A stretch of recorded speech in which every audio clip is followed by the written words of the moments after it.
시편 23편의 말씀은 여러분들이 잘 알고 있고 또 외우기도 하는 말씀입니다. 이 시편 23편의 말씀은 전 세계적으로 많은 예수 믿는 사람들이 가장 좋아하는 성경 구절 1순위예요. 1번. 네. 그래, 모든 성도들이, 예수 믿는 사람들이 이 말씀을 즐겨 암송합니다.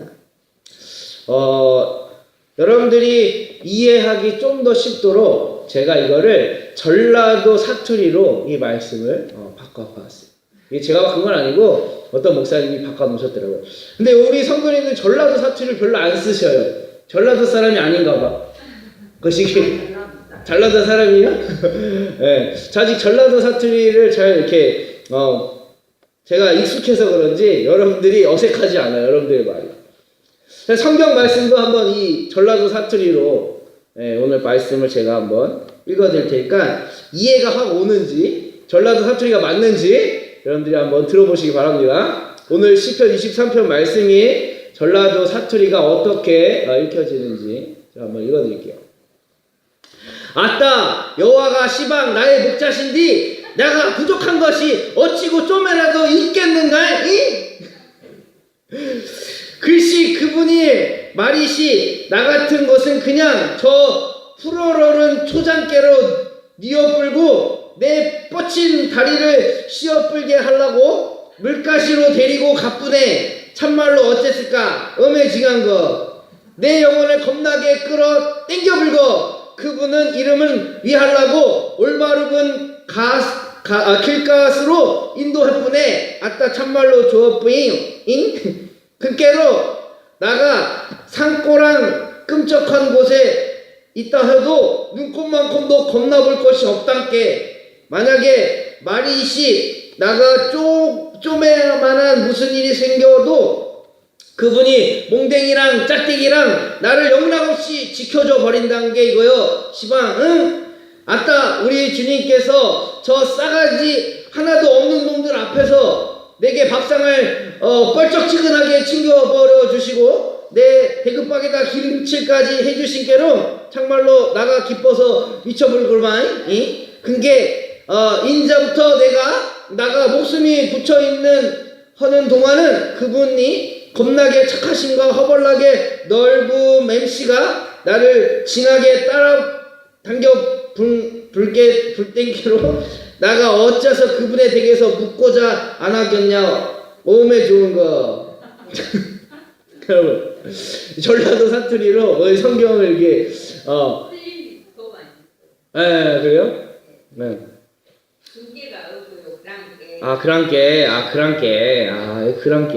그랑께. 근께는 어디 사투리야 그러면? 근께. 그래요. 전라도 분이라 확실히 정확하게 아시네. 그랑께. 예. 아따. 그랑께. 그렇죠? 예. 어쨌든 여러분 성경 시편 23편의 말씀이 여러분들 전라도 사투리 들으니까 확 와 닿았나요? 좀 뭔가 더 느낌이 와요? 네. 저도 사투리로 이게 성경 말씀을 보니까 더 와닿더라고요. 네. 여러분 아침 일찍 뭔가 이렇게 노래를 들으면요 그 노래소리가 하루 종일 귓가에 맴돌아요. 아침에 내가 어떠한 소리를 들었냐에 따라서 그 소리가 하루 종일 내 머릿속에 맴돌죠. 그래요. 밥을 먹을 때도 어디 차 타고 올라갈 때도 아침에 들었던 그 노래소리나 아니면 그 말소리가 계속 머릿속을 맴돕니다. 여러분 어린아이가 막 태어나면 사람들은 아무것도 알지 못할 거라 생각을 하는데 그런데 아이가 태어나는 순간 모든 상황을 몸으로 경험하게 되고 그 상황에 적응해 나가게 됩니다. 아이가 태어나 처음으로 자기의 입으로 코로 숨을 쉬면서 세상의 이 오염된 공기와 더러운 공기와 세균들을 들이마시게 되죠. 그리고 이내 엄마의 젖을 찾아가죠. 엄마의 젖을 찾는 아이는 젖꼭지를 물리려 하지 않아도 스스로 찾아서 무는 것을 볼 수 있어요. 이것을 우리가 본능이라고 얘기합니다. 아침에 흥얼거리는 노랫가라 늦은 저녁까지 흥얼거리게 되는 것도 이 본능이라는 거죠. 믿음의 사람들, 그리스도인들의 본능은 창조자, 구원자를 찾게 되는 일인 것입니다. 사람들의 심정, 마음 안에 뭔가 신적인 존재를 찾고자 하는 갈망이 있어요. 이게 본능이에요. 그래서 우리들은 그 본능을 가지고 잘 그 창조주 하나님을 찾아와야 돼요. 여러분들 잘 찾아오신 줄 믿습니다. 그런데 잘못 찾아가면, 이 본능 따라 잘못 찾아가면 절에도 가게 되고 다른 어떤 이단에 빠지기도 하고 그런 위험에 빠지게 돼요. 마치 이 시편 23편은 그런 노래와 같습니다. 이 시편을 연구하는 많은 교수들도 있고 학자들도 있어요. 이 시편에 대해 이야기는 많아요. 그런데 이 시편이 초대교회에는 아이가 태어나면 주는 나의 목자시다 라고 찬양을 들려줍니다. 그 아이에게, 태어난 아이에게. 그리고 8일이 되어 할례를 받을 때 부르는 노래도 바로 이 시편 23편이라는 거죠. 아이가 드디어 하나님의 사랑으로 불리는 그때 시편 23편을 노래하며 하나님을 찬양하는 거예요. 그리고 일용할 양식을 주시는 하나님께 감사하는 노래이기도 합니다. 매 순간 사람이 자라가며 하나님의 사람으로 장성하는데 이 시편 23편의 이 시 찬양은 빠지지 않고 들려준다는 거죠. 그만큼 중요해요. 식사 시간에 둘러 앉아서 이 시편을 노래하며 양식 주신 하나님께 감사하곤 합니다. 우리 주님이 주시는 살과 피 성만찬에도 이 시편이 찬양되었어요. 그리고 장례식장에도 이 시편은 여전히 찬양되었어요. 인생의 가장 중요한 순간마다 시편 23편 이 시는 하나님을 찬미하는 곡으로 우리에게 애창되어져 왔어요. 아마도 어린아이가 엄마의 젖을 찾아 본능적으로 찾아가는 것처럼 우리도 또한 세상을 살아가면서 본능적으로 하나님을 찾게 될 때 그때 바로 이 찬양으로 하나님께 영광을 드렸던 것이라는 거죠. 여러분 시편 24편은 지팡이의 노래라고도 이름이 붙여져 있어요. 시의 제목이. 이 노래는 십자가의 노래와 왕관의 노래의 중간에 위치해요. 다시 말해서 시편 22편은 예수님의 십자가를 상징하는 이야기가 담겨져 있고 그리고 23편 다음 24편에는 예수님의 왕위를 찬양하는 시가 기록되어 있어요. 그 사이에 이 23편 목자 대신 예수님에 대한 시가 기록되어 있어요. 앞뒤로 고난의 왕이신 십자가의 왕이신 예수님을 노래하고 그 다음 왕의 예수님을 찬양하고 가운데 이 목자 대신 예수님을 노래하고 있다는 것입니다. 시편 23편은 가장 단순하고도 사랑스러운 시 중에 하나입니다. 이 시는 아이들의 노랫가락처럼 단순하지만 천사장의 찬송가만큼 깊이가 있어요. 이 시편 23편은 양치기 소년이었다가 그의 조용한 양 우리를 떠나 이스라엘을 다스리게 되었던 다윗 왕은 인간의 진정한 목자이며 왕이신 이 하나님에 대해 노래를 부르고 있는 거예요. 오늘 이 시는 다윗이라는 목동이 지었어요. 그가 후대에 한 이스라엘의 왕이 되었죠.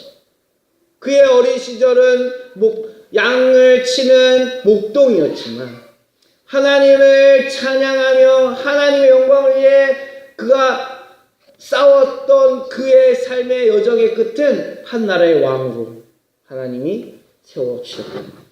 그가 그렇게 하나님을 찬양하고 있는 시가 23편이에요. 이 23편 시는 하나님께서 그분의 창조물들에 대해 대단히 염려하시고 있다는 사실을 드러내고 있어요. 1절부터 6절까지로 되어 있어요. 그런데 이 시의 첫 구절은 이 시 전체의 핵심의 내용을 담고 있어요. 나머지 2절부터 6절은 진실로 주님을 그들의 목자로 고백하는 자들에게 풍성한 선물을 주시는 것을 알려주고 있다는 것입니다. 1절은 이렇게 말하고 있습니다. 여호와는 나의 목자시니. 여러분 예수님이 여러분들의 목자 되심을 믿으십니까? 양은 약한 동물이에요. 여러분 양 보신 적 있어요? 양? 한 번도 양을 못 보셨어요? 아쉽구나. 제가 양을 그럼 보여드릴게요. 나중에 우리가 야외에 가게 되면 양을 보여드리겠습니다. 양. 여러분 양은요 굉장히 약한 동물이에요. 약한 동물. 또 어리석은 동물이에요. 여러분 강아지나 고양이는 훈련시키고 알려주면 똑똑하죠. 주인도 알아보고 아주 영리합니다. 짐승들이. 그런데 이 양은요, 얼마나 어리석은지 몰라요. 연약한지 몰라요. 아니, 어리석다기보다는 연약해요. 스스로를 보호할 수 없는 존재예요. 혼자서는 아무것도 할 수 없을 만큼 약한 거예요. 다른 동물들처럼 스스로 외부의 공격을 막아낼 능력이 없어요. 스스로 먹을 것을 찾아 그 먹을 곳이 있는 곳까지 이동할 수 있는 능력이 없어요. 양은요, 앞서가는 양의 궁둥이만 쫓아가는 습성이 있습니다. 그래서 먼저 가는 양이 낭떠러지로 떨어지면 그냥 무작정 그 길을 다 따라서 그냥 떨어져 죽어버리는 게 양이에요. 구별을 못해요. 저 양 따라가다 내가 죽겠구나 하고 방향을 돌리는 양이 하나도 없어요. 그냥 앞 양이 가는 대로 그 궁둥이만 따라가는 거예요. 그러다가 낭떠러지 떨어지면 자기도 떨어져요. 우와! 이 양은 시력이 안 좋대요. 아주 눈의 시력이 안 좋대요. 그 대신 시력이 안 좋으니까 청각이 발달되어야 돼요. 소리를 기가 막히게 잘 들어요. 그래서 목자의 목소리를 듣는다라는 거예요. 그만큼 양은 생각이 없는 동물이에요. 가라고 하면 가고 멈추라고 하면 멈추고 먹으라고 하면 먹는 동물이 양인 거예요. 이 양의 약점 중에 하나가 바로 눈이 어둡다는 거예요. 아까 말씀드렸죠. 시력이 안 좋아요. 눈이 어두워요. 정말 요 앞에 있는 것만 보여요. 네. 눈만 어두운 게 아니라 자기 집을 찾아올 수 있는 그런 방향 감각도 없어요. 정말 둔한 동물이죠. 그래서 양들을 혼자 두면 길을 잃기 싫고 다른 위협으로부터 자신을 보호하지도 못해요. 반드시 목자의 도움이 있어야 됩니다. 목동의 도움이 있어야 돼요.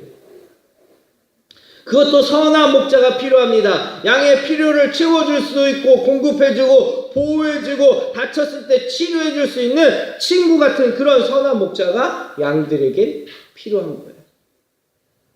이 시편을 쓴 다윗은 이런 목자와 같은 분이 바로 주님이신 하나님이라고 고백을 하고 있는 거예요. 주님은 우리의 목자이시기 때문에 우리는 더 이상 부족함을 느낄 필요가 없다라는 것이 다윗의 고백이었어요. 구약시대의 여호와, 야훼라는 하나님의 이름은 창조자, 섭리자이신 하나님을 부를 때 사용되었던 단어예요. 이 여호와가 바로 나의 목자가 되어줬단 말이에요. 천지를 창조하시고 세상을 다스리시고 죽은 자도 살리시는 그 권능의 능력자가 전지전능하신, 그러니까 못할 것이 하나도 없는 그 하나님이 나의 목자시다라는 고백이 오늘 시편 23편의 고백이었습니다.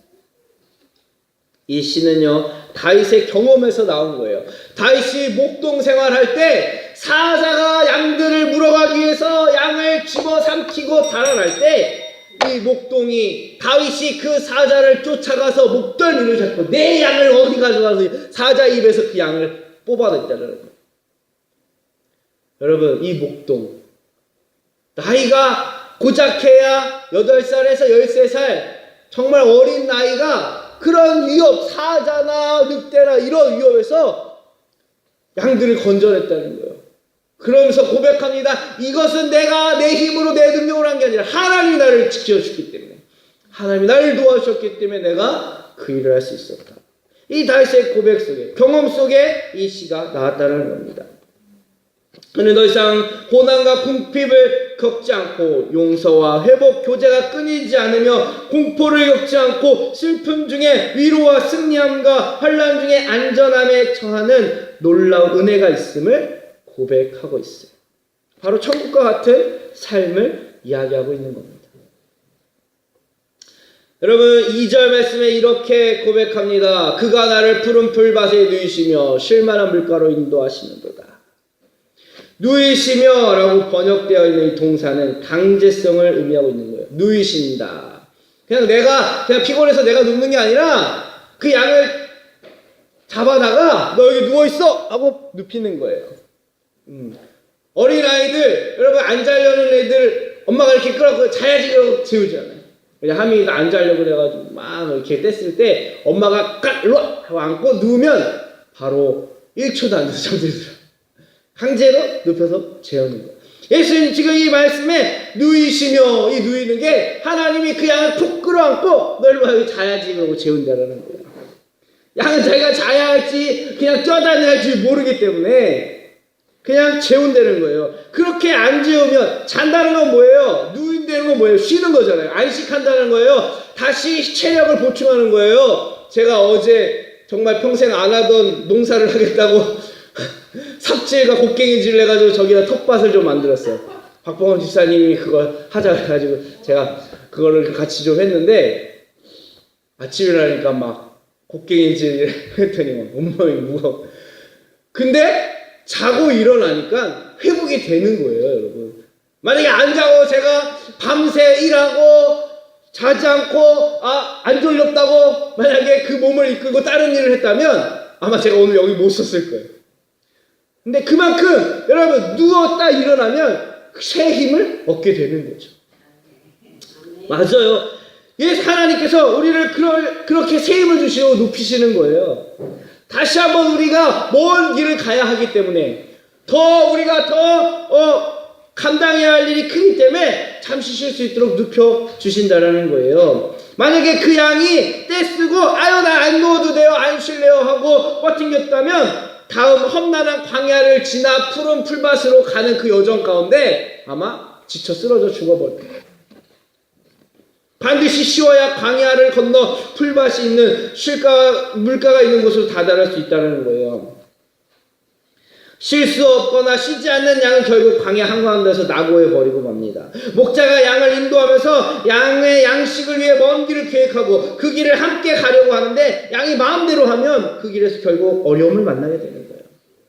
목자의 명령에 양들은 쉼을 얻고 마음과 영혼의 원기를 회복할 수 있게 되는 거예요. 우리는 대부분 자기 마음대로 행동하기를 원해요. 이사야서에 보니까 제 갓길로 갔다 그래요. 우리는 어리석은 양과 같아서 제 갓길로 갔거늘. 어리석은 양은요, 제 갓길로 가요. 자기 가고 싶은 대로 가요. 하고 싶은 대로 가요. 자기가 말하고 싶은 대로 말해요. 그런데 우리는 무언가를 어디를 가지 않으면 불안해하고 불행해해요. 뭔가를 찾고 뭔가 우리 마음대로 했을 때 편안함과 안식을 느껴요. 그러나 우리는 우리의 발이 가는 곳에 대해 깊이 생각할 시간을 가지지 않고 하나님의 자비와 목적에 대해 깊이 있게 묵상하지 않기 때문에 우리의 삶이 마르고 좌절로 가득 찰 때가 있다는 거예요. 그래서 하나님은 때로 우리에게 고통이라는 멈춤을 허락해 주시는 거예요. 누이시는 거예요. 여러분, 정신없이 달려가는 사람을 멈출 수 있게 하는 거는요, 고통이라는 거예요. 제가 예전에 우리 시골에 닭도 키우고 개도 키우고 소도 키우고 어렸을 때 아기 때 그런 걸 많이 키웠어요. 근데 하루는 개 2마리가 싸움이 붙었는데 어른이 말려도 못 말리는 거예요. 어른이 말려도 개 싸움은요, 어른이 말려도 못 말려요. 몽둥이를 때리고 뭐래도 안 돼요. 그때 어떤 분이 불을 가져다가 불을 코에다 갖다 대니까 개들이 그대로 멈추더라고요. 애들이 그 뜨거운 불맛을 보니까 개들이 딱 멈추더라고요. 여러분, 우리의 인생 앞만 보고 세상의 정욕과 안목을 향해 달려가는 그 사람들, 욕심과 죄에 취해서 달려가는 사람들을 멈추게 할 수 있는 유일한 방법은 고통밖에 없다. 고난을 통해 딱 멈췄을 때 그때 자신을 돌아보게 되는 거예요. 우리를 쉬게 하시는 이유가 있어요. 우리를 쉬게 하는 방법도 다양합니다. 호세아는 우리를 쉬게 하시는 하나님을 다음과 같이 이야기합니다. 호세아서 6장 1절에 오라 우리가 여호와께로 돌아가자. 이스라엘 백성들이 우상을 섬기고 하나님을 떠나고 자신의 정욕대로 음란하고 죄를 지을 때 하나님이 얘들아 그만해라. 얘들아 그만해라. 얘들아 그만해라. 말을 안 들어. 그때 호세아가 이렇게 얘기합니다. 여호와께로 돌아가자. 회개하고 우리가 앞만 보고 죄를 향해 지옥을 향해 달려가던 우리의 발걸음을 멈추고 여호와께로 돌이키자. 이렇게 얘기합니다. 그리고 사람들에게 이렇게 이야기합니다. 여호와께서 우리를 찢으셨으나 도로 낫게 하실 것이요 우리를 치셨으나 싸매어 주실 것입니다. 이스라엘 백성들이 말을 안 들으니까 죄 가운데 우상 가운데 음란과 타락 가운데 하나님의 말씀을 듣지 않고 계속 지옥을 향해 달려가니까 하나님이 그들을 치셨는데 이방 나라들에게 포로로 잡혀가게 되었어요. 그 민족이 멸망하게 되었어요.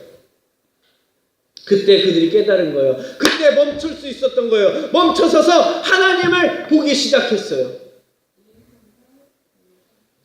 놀라운 것은 하나님께서 그들을 쳐서라도 멈추게 하시고 그들을 찢어서라도 멈추게 하신 후에 그들을 내버려 두시는 게 아니라 다시 회복시켜 주신다는 거예요. 우리를 찢으셨으나 도로 낫게 하실 것이요 우리를 치셨으나 싸매 주실 것이라. 하나님은 우리가 지옥으로 달려가는 우리가 멈춰설 수 있도록 어떠한 방법과 수단을 통하지 않고 우리를 멈춰 세우신 다음에 우리를 낫게 하신다는 거예요. 우리를 회복시켜 주신다는 거예요. 우리 하나님은 그러한 분이십니다. 그렇게 해서 하나님은 자신을 위하여 우리를 의의 길로 인도하신다는 거예요. 우리의 목자는 유능한 지도자입니다. 우리의 목자는 완전하시고 흠이 없으신 하나님이시기 때문에 그분의 백성들은 의로운 길로 인도하신다는 거예요. 내가 설령 미련하고 연약해서 다른 길로 갔더라도 죄를 짓고 넘어졌더라도 하나님은 자신의 의로 완전함으로 인해서 우리를 이끌어 주신다는 거예요. 목숨 걸고 우리를 찾아와 도와주신다는 거예요. 이스라엘 광야에서 양을 치는 목동들을 보면 전문적인 목동들입니다. 목자들은요 배워서 어디서 공부해서 하는 게 아니라 어려서부터 그들의 아버지와 그들의 할아버지와 그가 태어나면서 그 삶을 배워 몸으로 알고 있는 사람들, 전문가들입니다. 이들은 양을 돌보는 일에 최고의 기술을 갖고 있어요. 끝없는 광야 한복판에서도 마실 물과 먹을 꼴을 찾아낼 수 있는 판단력과 양을 잘 보살필 수 있는 능력이 있어 그들은 양을 돌보고 있습니다. 양의 입장에서도 눈도 흐리고 방향 감각도 없고 알 수 있는 것은 오직 목동의 목소리뿐이고 앞에 가는 양의 뒷모습뿐이라는 거죠. 그래서 양들은요 놀랍게도 자기의 목자의 음성을 구별한다는 거예요. 그래서 어느 날 TV를 보는데 거기에 실험을 했어요. 정말 양들은요 목자들은 우리 양 니네 양 다 같이 몰고 공동으로 풀을 쫓아다닙니다. 같이. 왜냐하면 목자 하나에서 수백 마리의 양을 볼 수 없기 때문에 그냥 품앗이 하는 거예요. 같이 김씨네 양, 박씨네 양, 왕씨네 양 목자들이 야 우리 이제 양 꼴 먹이러 저 사막 건너가야 되는데 같이 가자 그래서 같이 가요. 그런데 여러분 100마리 양들이 막 같이 가면 300마리가 막 섞이잖아요. 그러면 네 양인지 내 양인지 어떻게 알아요? 못 찾아요. 사람은 못 찾아요. 그런데 누가 찾느냐? 양들이 찾아요. 김씨 목자가 양들을 부릅니다. 양들아 이리 와라. 그러면 놀랍게도 김씨 집안의 양들이 그 목소리를 알아듣고 다 모인다는 거예요. 김씨 앞으로. 김씨 목자 앞으로. 저기 박씨 목자가 양들아 이리 와라. 그러면 박씨 양들만 그대로 간다는 거예요. 섞이지 않고. 기가 막혀. 그래서 혹시 그래서 그 촬영하던 PD가 한번 불러봤대요. 양들아 이리 와라. 그랬더니 양들이 쳐다보지도 않고 풀을 뜯어먹더래요. 이게 TV에 나왔어요. 여러분 양은요 자신의 목자의 음성을 알아요. 그래서 요한복음 10장 10절에 내 양은 내 목소리를 알고 나를 따르느니라. 여러분 예수님의 사람들은요 예수님의 제자들은 예수님 하나님의 백성은요 예수님의 목소리를 알고 예수님을 따라가는 거예요. 예수님의 목소리가 어디에 있어요? 하나님의 말씀에 담겨 있잖아요. 성경에 있잖아요. 성경을 따라가는 게 예수님의 양들인 거죠. 우리는 그 길로 인도함을 받고 있습니다. 여러분 걸어도 끝이 없는 황량한 사막에도 목동이 운행하면 그 양들을 걱정할 필요가 없어요. 반드시 좋은 꼴이 있는 풀밭으로 데려가고 말 것이기 때문입니다. 시원한 물이 있는 물가로 인도해 주시기 때문이에요. 그런데 이 양과도 같은 한 치 앞도 분가 못하는 우리 인생. 여러분, 우리는 오늘, 내일 앞을 알 수가 없어요.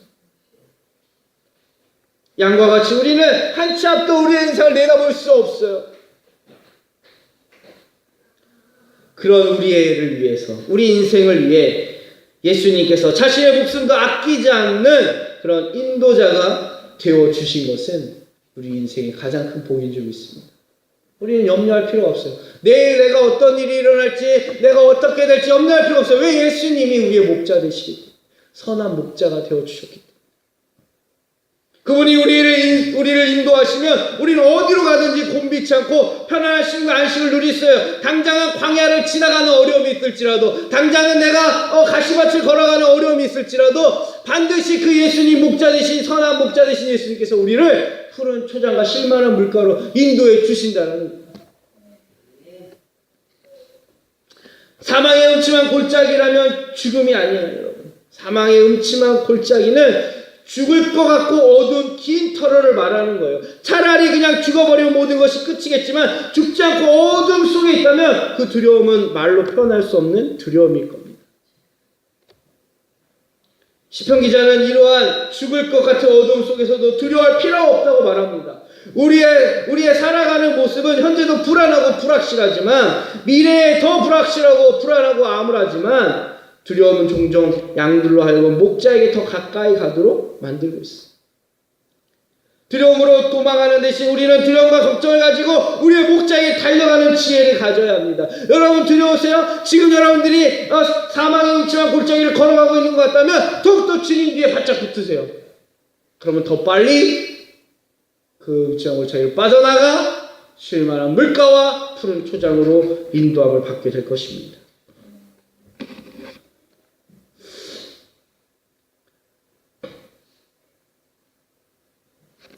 목자의 인도함에 이처럼 사망의 골짜기라도, 또 팍팍하고 험난한 고난이 있더라도 어두운 골짜기를 지나면 푸른 풀밭과 맑은 냇물이 흐르는 천국과 같은 풍성한 삶이 기다리고 있다는 것을 믿으시기 바랍니다. 목동은 양을 칠 때 두 개의 지팡이를 가지고 다닙니다. 양손에 2개의 지팡이를 가지고 다녀요. 하나는 양을 위협하는 짐승을 물리치는 막대기입니다. 공격용 막대기죠. 늑대가 나타나면 그 막대기로 늑대를 물리칩니다. 이 양을 위협하는 짐승들을 막아주는 막대기예요. 하나는 양을 인도하고 이끄는 지팡이입니다. 양이 잘못된 길로 갈 때 이리 가라. 그리고 그 앞에 돌이나 풀들이 있으면 치워주는 거예요. 양들이 다니기 불편하게 막고 있는 것들을 치워주는 막대기예요. 우리의 삶의 위험을 물리치는 막대기와 우리를 안전한 평안의 길로 인도하시는 지팡이로 주님의 인자한 보호하심이 우리에게 있음을 깨달으시기를 축복합니다. 오늘 주님께서, 선한 목자 되신 예수님께서 2개의 막대기를 가지고 여러분 앞에서 위협하는 모든 것들을 제거하여 주시고 여러분들이 평탄한 길로 갈 수 있도록 인도하신 줄 믿으시기 바랍니다. 시편 24편은 선한 목자 되신 예수님 우리의 주인이라 1절에 말씀하고 있습니다. 그리고 주인은 하늘에 계신 아버지다라고 6절에 표현되고 있습니다. 양은 손님이 되었다가 손님은 자녀가 되었습니다. 초장은 5절 장막이 되고 장막은 하늘에 계신 아버지 영원한 집이 됩니다. 예수님은 제자들에게 혼자 고아처럼 버려두지 않고 그들을 위해 처소를 예비하고 그들을 위해 다시 돌아오리라고 약속하셨습니다. 내가 너희를 고아와 같이 버려두지 아니하고 내게로 돌아오리라. 때로는 음침한 골짜기에 혼자 있는 것 같은 두려움이 들지만 선한 목자 되신 예수님은 결코 우리를 고아처럼 버려두지 않고 죽을 것 같은 사망의 골짜기에서 나 혼자 있지 않게 하시고 함께 인도하여 주신다는 것을 믿으시기 바랍니다.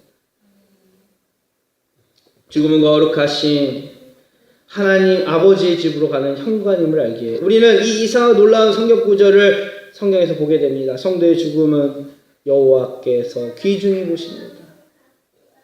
선한 목자는 저와 여러분을 알고 사랑하시며 저와 여러분의 풍성하고 영원한 삶을 위해 그분께로 오도록 간청하고 있습니다. 그분의 길을 안내하시고 저와 여러분을 이끌어 주고 계십니다. 이제 우리는 선한 목자 되신 여호와께로 돌아가고 나아가기를 주님을 축원합니다. 시간 우리 다시 찬양하고 기도하는 시간 갖겠습니다.